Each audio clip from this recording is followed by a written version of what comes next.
ఖమ్మం జిల్లా కూసుమంచిలోని MLA camp కార్యాలయంలోని దివ్యాంగులకు revenue శాఖ మంత్రి పొంగులేటి శ్రీనివాస్ రెడ్డి బ్యాటరీ స్కూటర్లను పంపిణీ చేశారు. పేదల కోసం ప్రభుత్వం అనేక సంక్షేమ పథకాలను అమలు చేస్తుందని తెలిపారు. అర్హులైన ప్రతి ఒక్కరికి ప్రభుత్వ పథకాలు అందుతాయని ఆయన చెప్పారు. దేశంలో ఎక్కడి లేని విధంగా తెలంగాణలో పథకాలు అమలవుతున్నాయని మంత్రి స్పష్టం చేశారు.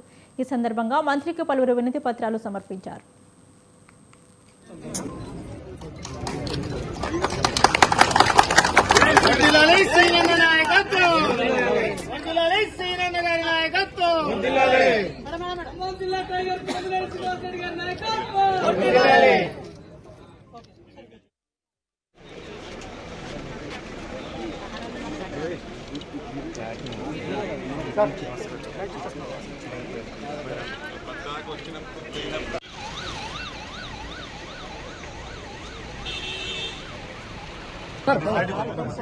సైడ్